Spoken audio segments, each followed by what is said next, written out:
Pernahkah Anda mendengar istilah crab mentality atau mentalitas kepiting?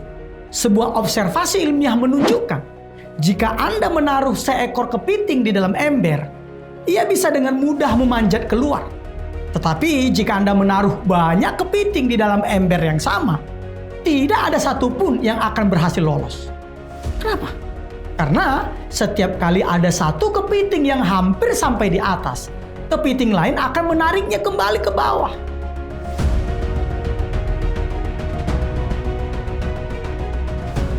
Sadarkah kita bahwa budaya dunia saat ini sering menjebak kita dalam ember yang sama?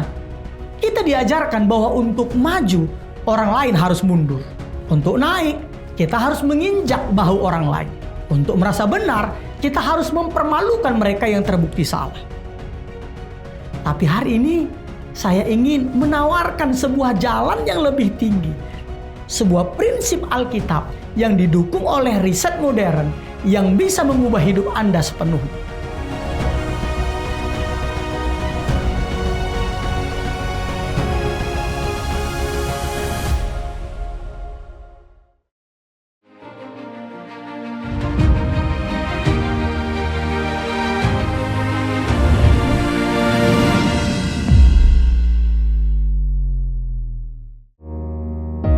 Saudaraku, pernahkah Anda mendengar istilah crab mentality atau mentalitas kepiting?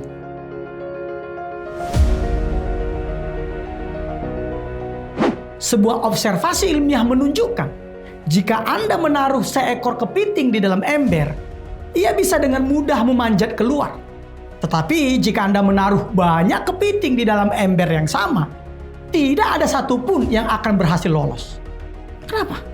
Karena setiap kali ada satu kepiting yang hampir sampai di atas, kepiting lain akan menariknya kembali ke bawah.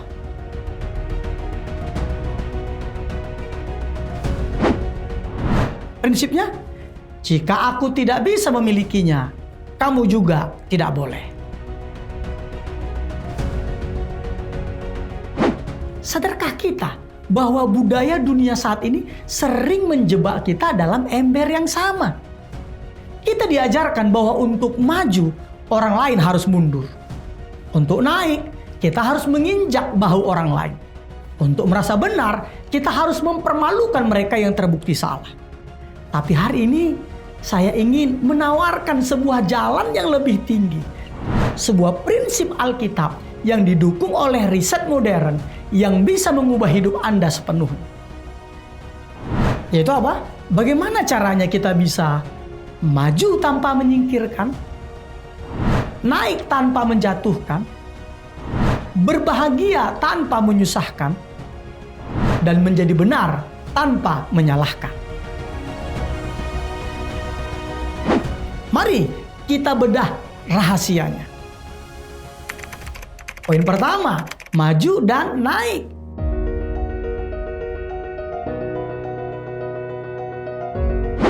Mari kita mulai dengan maju dan naik. Riset dalam game teori membedakan dua jenis permainan, zero sum game dan non-zero sum game.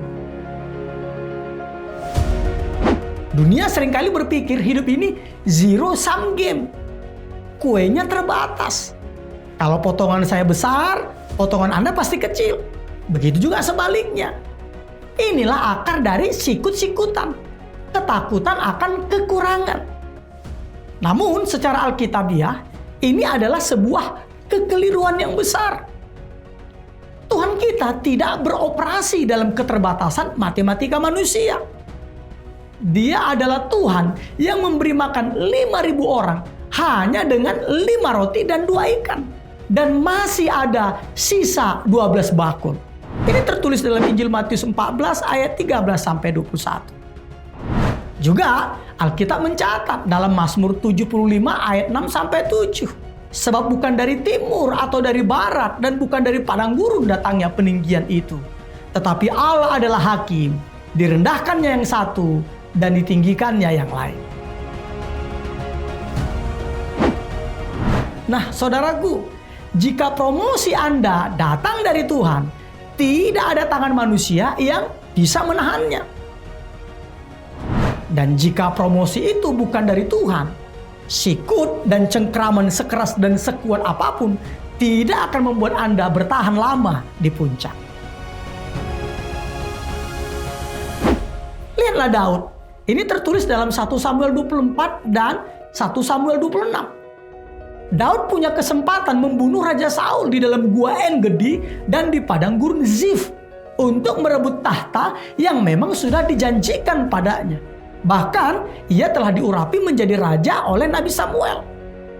Secara logika politik, ini langkah maju. Tapi Daud memilih untuk naik tanpa menjatuhkan. Dia berkata dalam 1 Samuel 24 ayat 7, "Dijauhkan Tuhanlah kiranya daripadaku untuk melakukan hal yang demikian kepada tuanku, kepada orang yang diurapi Tuhan, yakni menjamah dia, sebab dialah orang yang diurapi Tuhan." Bahkan Daud bertindak lebih jauh lagi. Ia mencegah orang-orangnya untuk membunuh Raja Saul. Ini tertulis dalam 1 Samuel 24 ayat 8. Nah, Daud di sini mengerti satu hal. Anda tidak perlu mematikan cahaya orang lain untuk membuat cahaya Anda bersinar lebih terang. Justru ketika kita membantu orang lain naik, kita sedang membangun fondasi yang kuat bagi diri kita sendiri.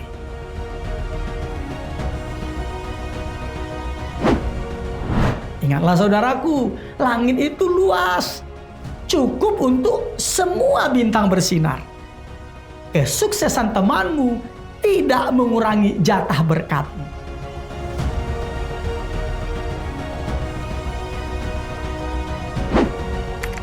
Kita masuk ke poin kedua, berbahagia tanpa menyusahkan.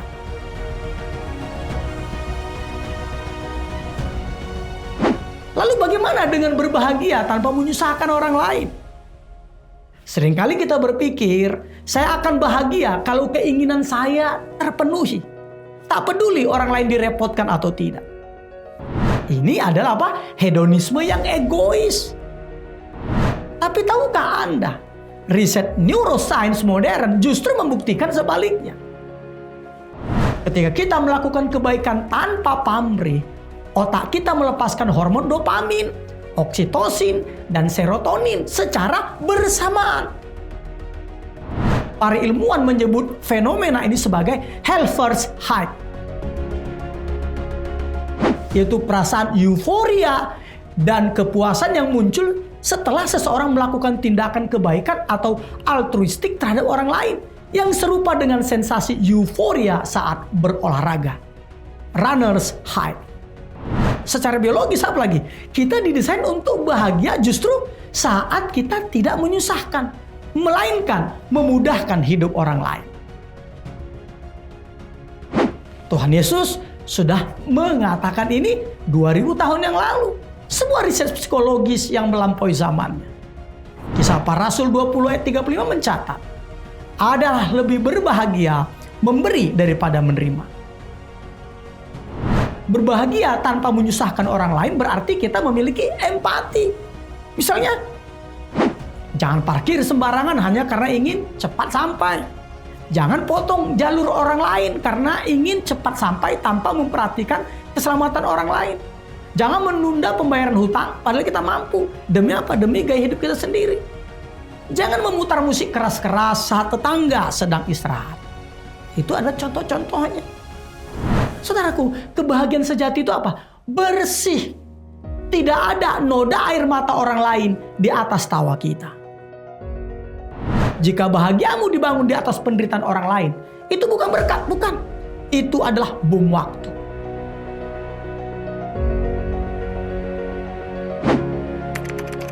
Kita masuk ke poin ketiga, menjadi benar tanpa menyalahkan.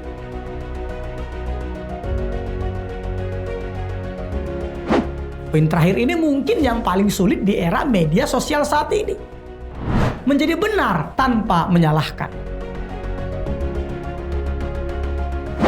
Hari ini kita melihat orang merasa hebat ketika bisa merujak atau menghakimi orang lain yang terbukti bersalah. Kita merasa benar saat kita berhasil menunjuk atau membuktikan kesalahan orang. Tapi data psikologi komunikasi menunjukkan Saat Anda menyerang seseorang dengan kebenaran yang kasar, bagian otak mereka yang bernama amigdala akan aktif. Mereka akan masuk mode defense atau bertahan. Dan akibatnya apa? Mereka menolak kebenaran itu dan tidak mau mendengarnya. Jadi, menjadi benar dengan cara menyalahkan atau mempermalukan justru tidak efektif mengubah kehidupan seseorang.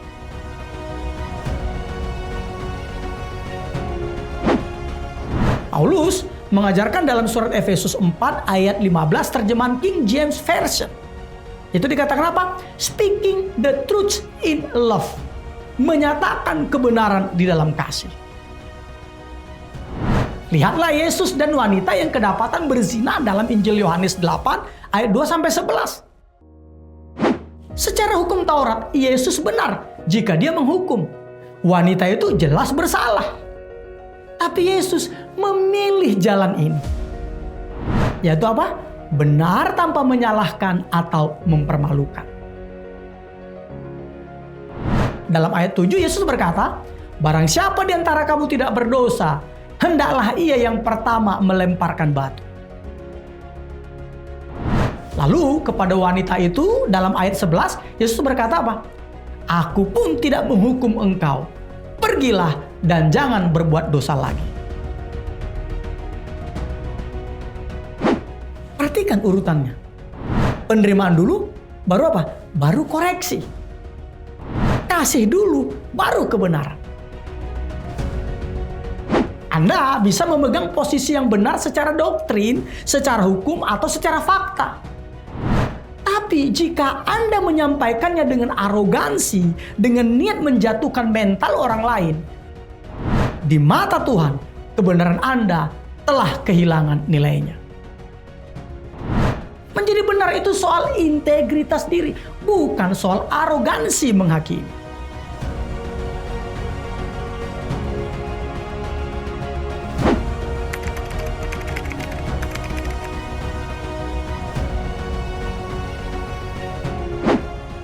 Memang saudaraku, dunia mengajarkan hukum rimba. Siapa kuat, dia menang. Siapa cepat, dia dapat. Tapi dalam kekristenan, kita diajarkan hukum kasih. Siapa melayani, dia memimpin. Maju tanpa menyingkirkan, itulah integritas. Naik tanpa menjatuhkan, itulah kerendahan hati. Berbahagia tanpa menyusahkan, itulah empati. Benar tanpa menyalahkan, itulah kedewasaan rohani.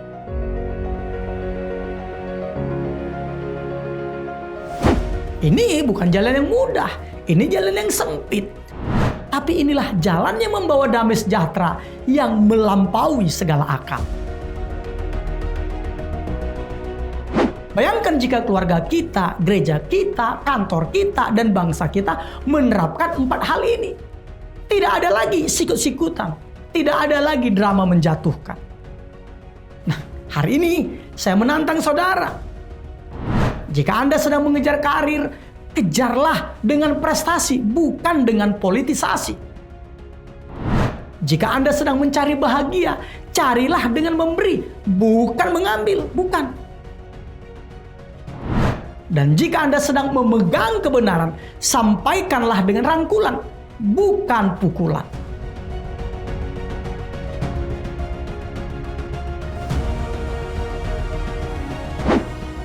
Mari, saya undang seluruh saudaraku terkasih, kita berdoa bersama.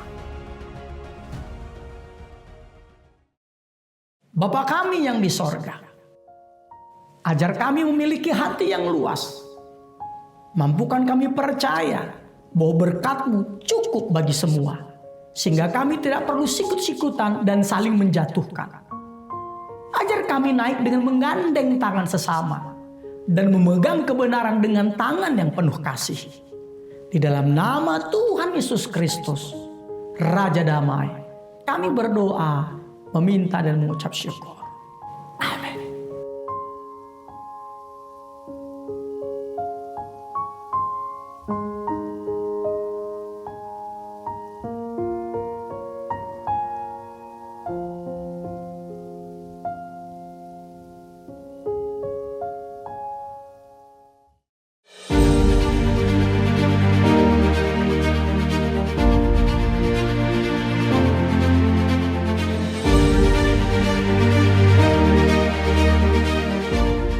Ikatan Kristen Nusantara adalah komunitas lintas denominasi yang rindu melahirkan generasi Kristen yang maju dan terdepan.